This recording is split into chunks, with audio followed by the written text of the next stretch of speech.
ขอสภะมงคลจงเกิดแก่ท่านทั้งหลาย มีสติตื่นรู้ต้อนรับความดี ตื่นแล้วไหว้พระสวดมนต์นั่งสมาธิเป็นการตื่นรู้ตื่นแล้วปฏิบัติหน้าที่การเป็นสามีการเป็นภรรยาการเป็นลูกหน้าที่ที่ต้องทำเรียกว่ามีสติตื่นรู้ในการประกอบอาชีพในการปฏิบัติหน้าที่แต่ละวันแต่ละเวลาพวกเราต้องมีสติตื่นรู้การเปลี่ยนแปลงก็จะเกิดขึ้นกับชีวิตของเราการเปลี่ยนแปลงมันก็เกิดการเปลี่ยนแปลงนั้นเป็นสิ่งสำคัญต่อการมีชีวิตอยู่ของมนุษย์การเปลี่ยนแปลงก็มีสองประการสร้างสรรค์และทำลายชีวิตครอบครัวของเรามีสติการเปลี่ยนแปลงก็เป็นบวกคือสร้างสรรค์พัฒนา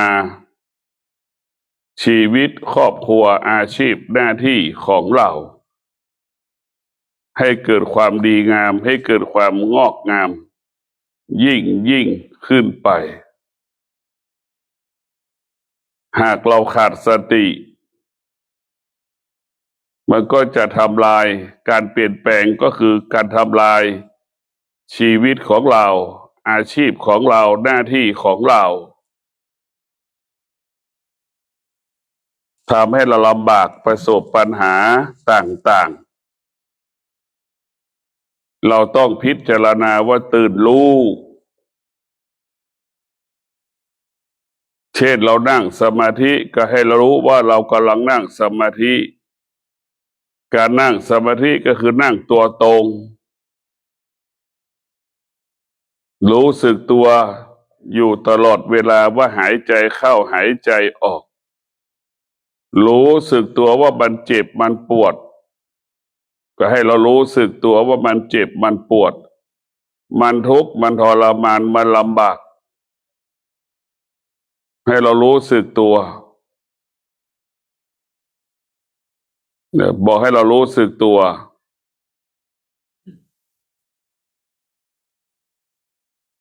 ถ้าเมื่อเรารู้สึกตัวเนี่ยทำอะไรก็สำเร็จทำอะไรก็ง่ายทำอะไรก็สะดวกเราไม่รู้สึกตัวเราจะทำให้เราผิดพลาดเรารู้สึกตัวทำอะไรก็ง่ายถ้าเราไม่รู้สึกตัวทำอะไรก็ยากเรียกว่าทำอะไรก็ยากไปหมดจากสิ่งที่มันง่ายก็กลายเป็นยากเพราะเราไม่รู้สึกตัวถ้าเรารู้สึกตัวของที่มันหนักก็ของที่เป็นของเบาของที่มันยากกลายเป็นของที่ง่าย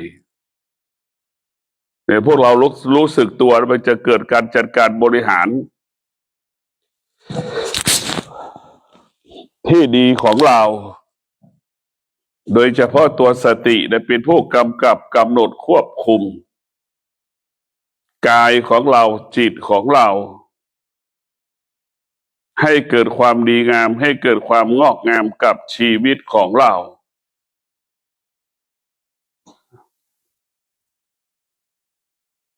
ชีวิตของเรานั้นต้องประกอบไปด้วยสติการที่เรามีสติมันจะตั้งมั่นเรียกว่าตั้งมั่นในสิ่งที่เรากระทำสิ่งนั้นเรียกว่าเรามีสติเรามีสติที่สำคัญ เรามีสติเราก็มีกินมันสิ่งที่ง่ายๆเรามีสติเราก็ปลอดภัยเรามีสติก็เหลือกินเรามีสติเนี่ยจะมีทรัพย์มีสมบัติเรามีสติเราก็มีความอดทนนี่แหละเมื่อเราขาดสติเราก็ขาดความอดทนเราขาดสติก็ขาดแคลนทรัพย์สมบัติปัจจัยสี่เราจึงรู้ว่า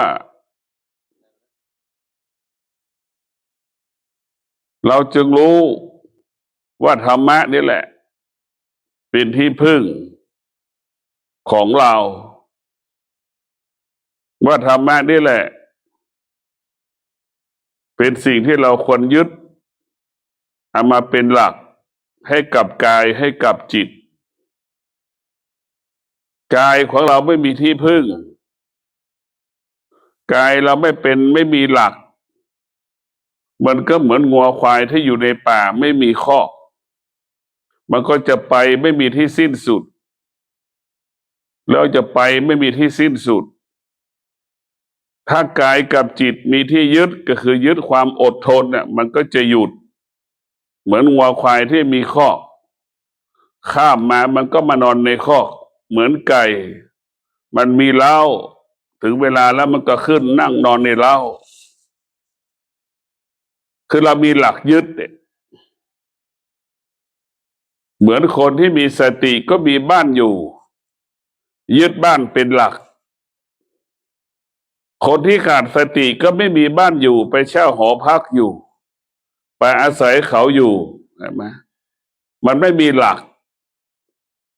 เนี่ยเรียกว่ามันไม่มีหลักเราต้องพิจารณาแต่สิ่งเหล่านี้เนี่ยมันเป็นสิ่งที่ง่ายๆไม่อยู่ในตัวเราคำว่าสติมาอยู่ที่ตัวเราหมดมันไม่ได้อยู่นอกกายไม่ต้องไปหามัน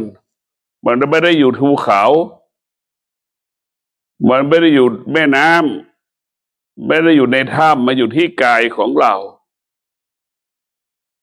กายของเรานี่มันสำคัญกายแล้วนี่มันสำคัญที่สุด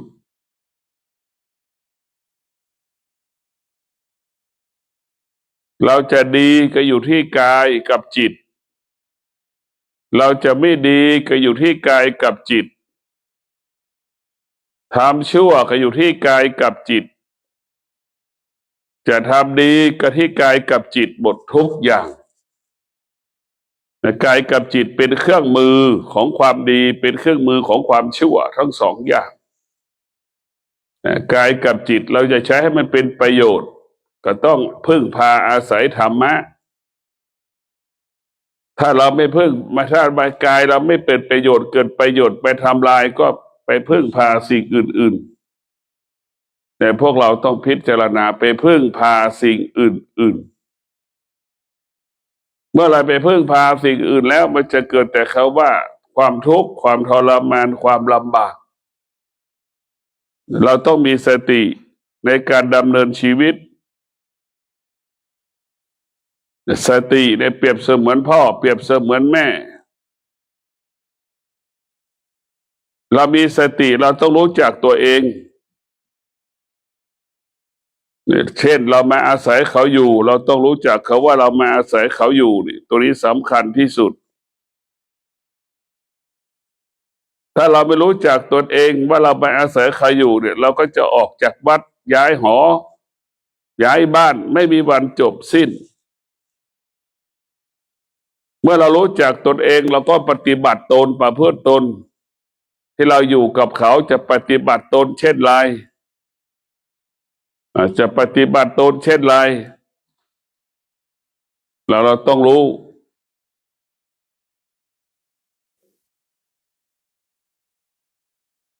แต่ถ้าเราไม่รู้สึกตัวแล้วเราก็ไม่สามารถปฏิบัติตามที่เขามีกฎมีระเบียบ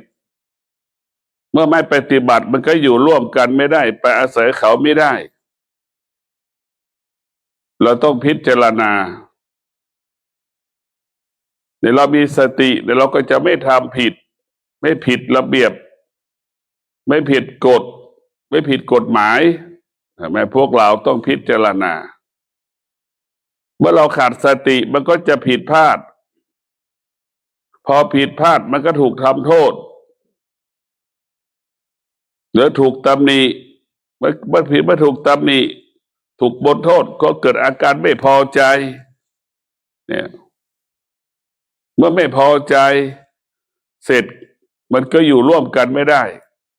อันนี้ก็คือปัญหาของการที่เราไม่รู้จักตนเองเราต้องมีสติรู้จักตนเองให้มากกว่านี้อะไรที่เราไม่รู้จักอะไรที่ไม่รู้จักตนเองเนี่ยคนไหนไม่รู้จักตนเองนี่จะลำบากอยู่ยากอยู่ลำบาก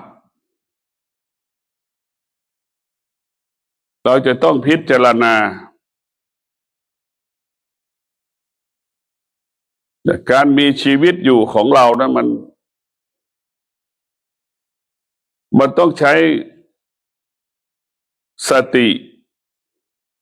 เป็นผู้กำกับกำหนดควบคุมสติเป็นเครื่องอบรมจิตสติเป็นเครื่องอบรมจิต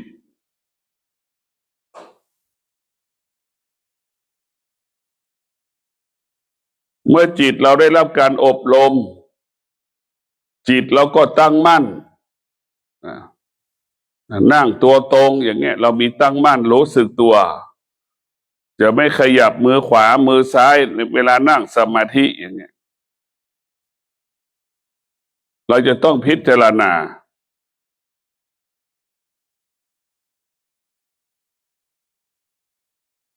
ชีวิตของเราเมื่อมันมีธรรมแล้วมันก็จะเกิดคำว่ายุติธรรมเมื่อมันมีธรรมแล้วจะทำอะไรก็เป็นประโยชน์เกิดประโยชน์ก็ตนเองและบุคคลอื่นๆชีวิตของเราเมื่อมันมีธรรมแล้วสิ่งที่เราทำทุกคนยอมรับแต่พวกเราต้องพิจารณาสิ่งที่เราทำทุกคนยอมรับทุกคนยกย่องทุกคนสรรเสริญในธรรมะนี่จะเป็นสิ่งที่คนต้อนรับดังพระบาทสมเด็จพระเจ้าอยู่หัวรัชกาลที่9ทำไมทุกคนยกย่องสรรเสริญสิ่งที่พระองค์ท่านกระทำเช่นโครงการหลวงโครงการพระราชดำริต่างๆในเราก็เห็นได้ชัดเจนว่าเป็นสิ่งที่ดี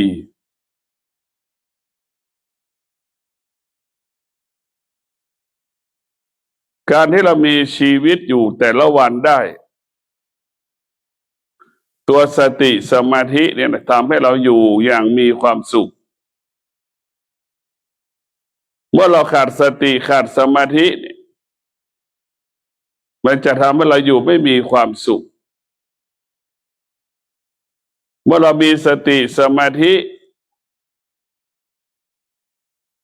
เราจะทำสิ่งใดก็ง่ายทำสิ่งใดก็สะดวก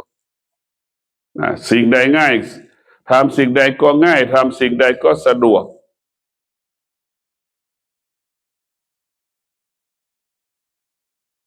เมื่อเราขาดสติขาดสมาธิเนี่ยมันก็เหมือนคนตาบอดหูหนวกทำอะไรยากไปหมดลำบากไปหมดทำอะไรก็ยากทำอะไรก็ลำบากเราต้องพิจารณา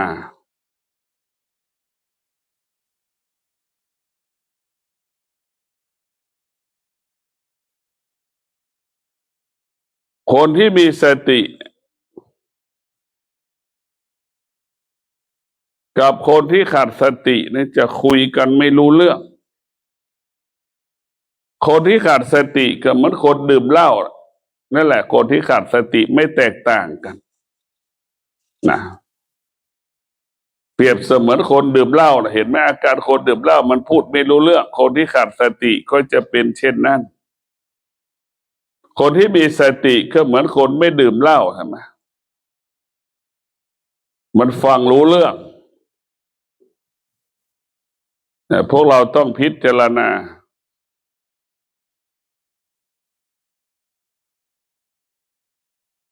การดำเนินชีวิตของมนุษย์ทุกคนเนี่ยเมื่ออยู่กันจำนวนมากมันต้องมีสติมันจะมีสติมันก็มีระเบียบเมื่อมีระเบียบมันก็ตรงต่อเวลาไม่ว่าเราจะมีอยู่2 คนมันก็ต้องมีระเบียบอยู่1 คนมันก็มีระเบียบเนี่ยพวกเราต้องจัดระเบียบชีวิตเราจะตื่นกี่โมงอย่างเงี้ยเราก็ต้องจัดระเบียบแหละเราต้องจัดระเบียบว่าเราจะตื่นกี่โมงจะกินข้าวกี่โมงจะออกบ้านไปทำงานกี่โมงเราจะไหว้พระสวดมนต์กี่โมงนี่เราต้องมีสติรู้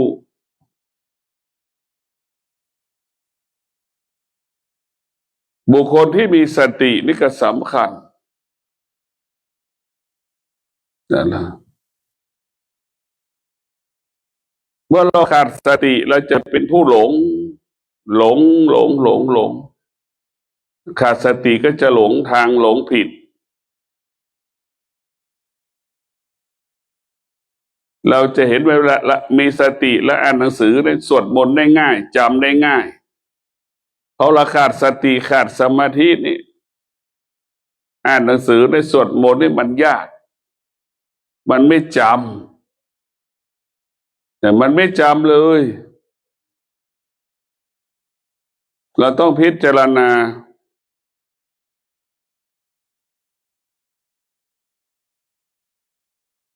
เราต้องละเอียด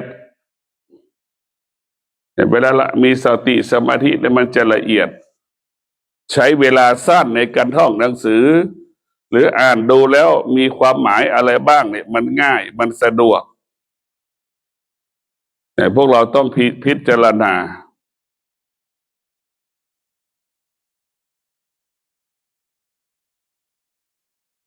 การที่เรามีสติก็เป็นสิ่งที่ดีเป็นสิ่งที่ประเสริฐ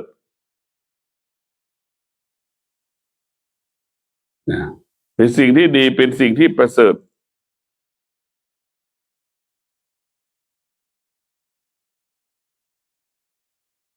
เมื่อเรามีสติแล้ว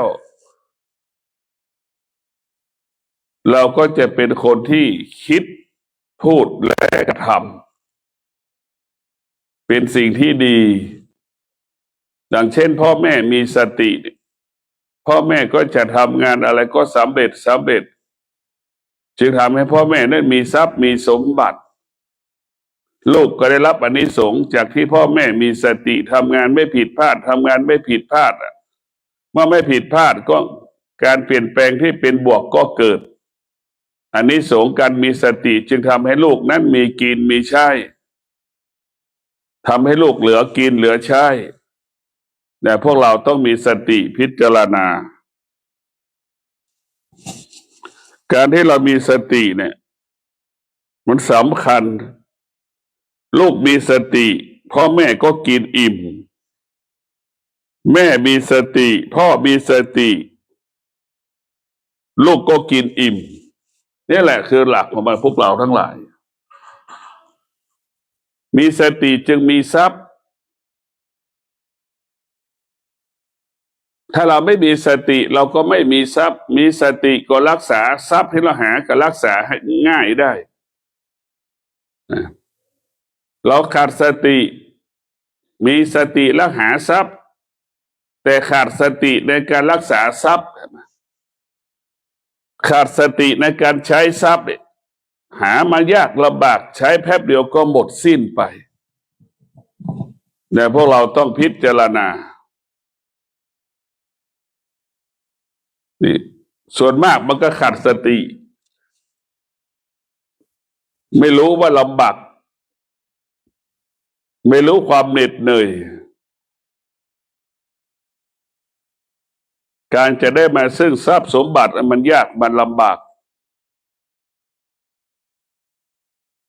เราต้องพิจารณาตลอดเวลา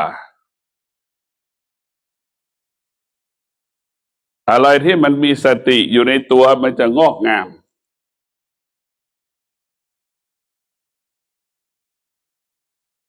พ่อแม่มีสติพ่อแม่ก็จะเป็นผู้ที่ขยันอดทนรักษาศีลพ่อแม่จะเป็นผู้รักษาศีลเราต้องพิจารณาการมีชีวิตอยู่นี่มันต้องมีสติรู้อยู่ตลอดเวลาความสุขทำให้เรามีสติสติจะทำให้เรามีความสุขสตินี่จะทำให้เรามีความสุขพอมีสติเราก็จะทำอะไรก็ได้ก็ง่ายก็สะดวกคนที่ขาดสติก็จะประสบแต่ปัญหาสร้างภาระให้กับตนเองให้กับครอบครัวเช่นเล่นการพนันเนี่ยก็มีปรากฏขึ้นแทบทุกวันเล่นการพนันทำให้แม่มีปัญหาทำให้ครอบครัวประสบปัญหาลูกเล่นการพนันติดการพนันออนไลน์เนี่ยหมดเงินไปตั้ง4-5 แสน2 แสน 3 แสนเป็นล้านเนี่ยใช่ไหมอันนี้แหละคือทำให้เราได้มีสติก็จะไม่ติดการพนันขาดสติก็ทำให้เราติดการพนัน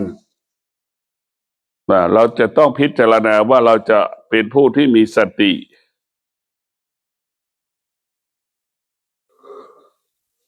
เมื่อเราเป็นผู้ที่มีสติเราจะตั้งกายของเราก็สะอาดจิตของเราก็สะอาดใจเราก็สะอาดวาจาเราก็สะอาดแต่เราต้องพิจารณา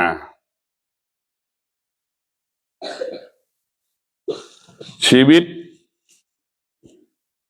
มีธรรมเนี่ยมันทำอะไรก็ถูกต้องหมดชีวิตที่ไม่มีธรรมทำอะไรก็ผิดหมด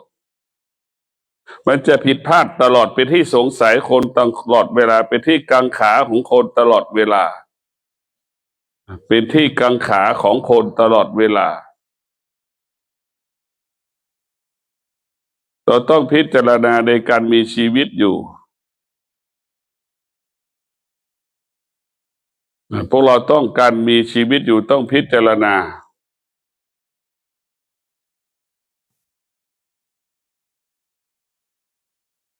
ชีวิตของเรามีสติรู้อย่างเงี้ย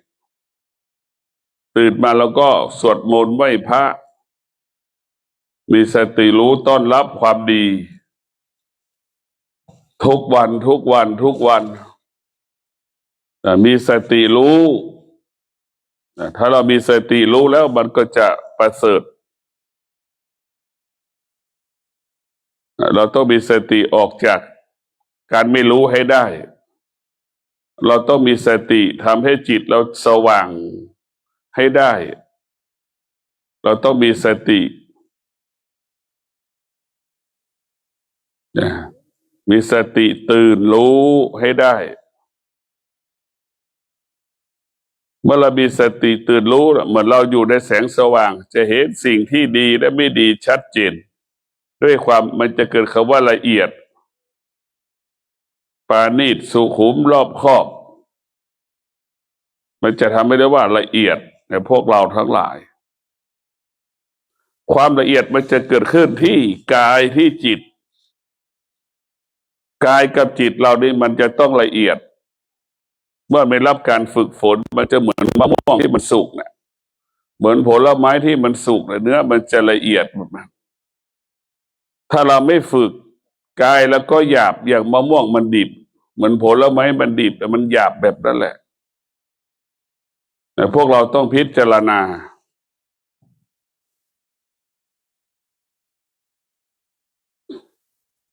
ชีวิตคนเนี่ย มันต้องพัฒนาตลอดคำว่าพัฒนาก็คือการมีสติรู้สึกตัวนั่นคือเป็นการพัฒนาและเป็นการแก้ปัญหาอยู่ในตัวมันเองพัฒนาตัวมันเองแก้ปัญหาตัวมันเองการมีสติตื่นรู้ตื่นรู้ตื่นรู้นี่สำคัญการมีสติตื่นรู้เมื่อเราไม่มีสติตื่นรู้เนี่ยมันก็จะเหมือนคนตาบอดการมีสติตื่นรู้ก็เหมือนคนตาดีมันแตกต่างกันแต่เราต้องพิจารณาทั้งสองอย่าง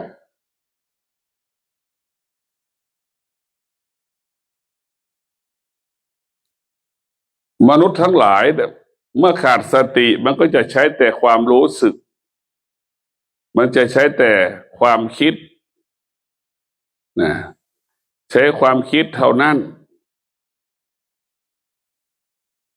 มันจะไม่ใช้สมาธิมันใช้แต่ความคิดในพวกเราเมื่อใช้ความคิดมันก็จะผิดพลาดซ้ำๆซากๆเราต้องละความคิดต้องหยุดความคิดชีวิตเราถึงจะเปลี่ยนแปลงชีวิตเราถึงจะสงบสุขได้เพราะเราใช้สมาธิแต่ถ้าใช้ความคิดนั้นลำบากถือว่าลำบากทุกคนก็คิดเองเองเหมือนกันหมดดังคนที่จะขายของเนี่ยคิดว่าขายของแล้วไปเปิดร้านขายของแล้วทำธุรกิจแล้วจะได้มีคนมาช่วยเรามีคนมาซื้อแต่พอเราทำแล้วไม่มีใครมาซื้อข้าวของเราธุรกิจเราที่เราทำไม่มีใครมาตอบสนองมาบริการเราในเราคิดเองเองเราไม่ได้มองความเป็นจริงเราต้องอยู่กับความเป็นจริงแต่พ่อแม่ครูบาอาจารย์สอนให้เราอยู่กับความเป็นจริงสอนให้เราอยู่กับความเป็นจริงนี่สำคัญที่สุดสอนให้เราอยู่กับความเป็นจริงมนุษย์ที่อยู่กับความเป็นจริงนะมันก็จะรู้ความจริงนะในตัวมันเองนะถ้าเราไม่อยู่ไม่ได้เราไม่อยู่กับความเป็นจริงเราก็ไม่รู้กับความเป็นจริงความจริงก็คืออะไรเกิดก็เป็นทุกข์แก่ก็เป็นทุกข์เจ็บก็เป็นทุกข์ตายก็เป็นทุกข์เนี่ยเห็นไหมตื่นเช้าก็เป็นทุกข์เห็นไหม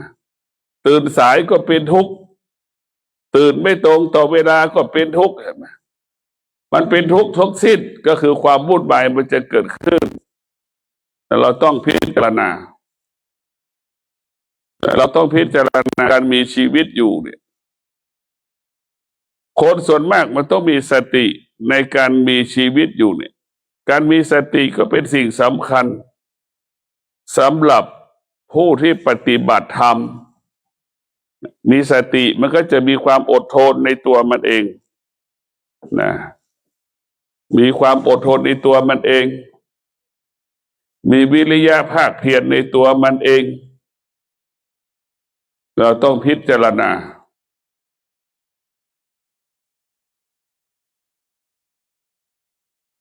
ตัวสตินี่คือตัวพัฒนาตัวแก้ปัญหาใครมีสติมากคนนั้นก็ชนะคนไหนมีสติน้อยก็พ่ายแพ้ไป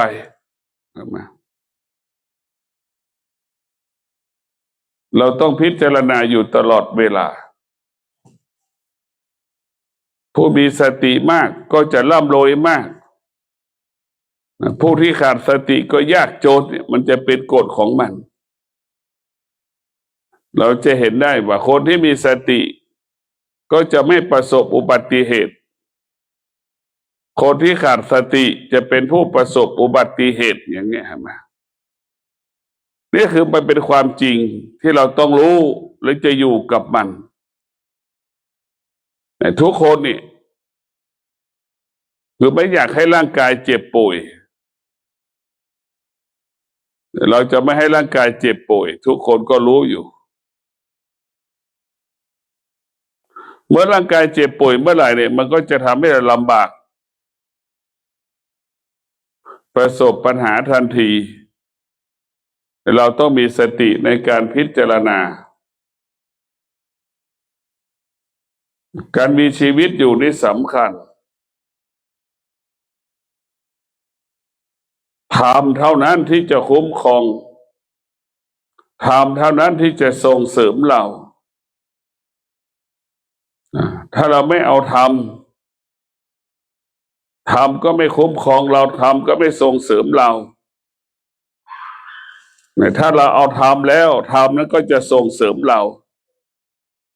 อันนี้คือเป็นกฎของมันชีวิต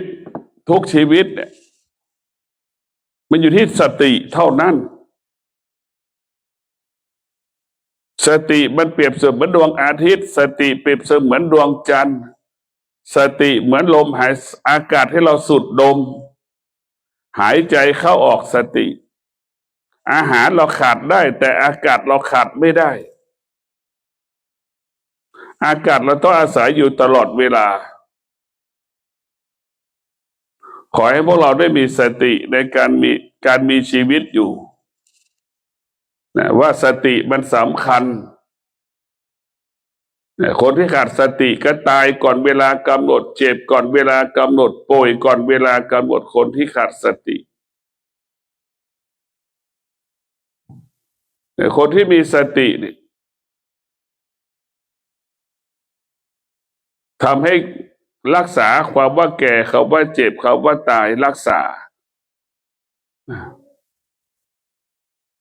มันก็จะแก่จะเจ็บจะตายเป็นธรรมชาติแต่ว่าสติได้เป็นยาบำรุงหรือยาชะลอความแก่ความเจ็บความตายสติคนที่ขาดสติจะทำให้แก่เจ็บตายก่อนเวลากำหนดเราก็จะรู้แล้วว่าการสติก็คือยาชะลอความแก่ความเจ็บความตายเราขาดสติเมื่อไหร่ความแก่ความเจ็บความตายก็จะปรากฏก่อนเวลากำหนดนี่เรียกว่าสติจะรักษาขาดสติมันก็จะทำลายก็ขอให้พวกเราทั้งหลายได้มีสติการมีชีวิตอยู่บนโลกใบนี้ต้องพึ่งพาสติจึงเกิดคำว่าสติรักษาจิตสติควบคุมจิตสติกำหนดจิตพึ่งพาสติจิตนั้นจะงอกงามจิตนั้นจะได้รับความดีงามยิ่งขึ้นไปขอเจริญพร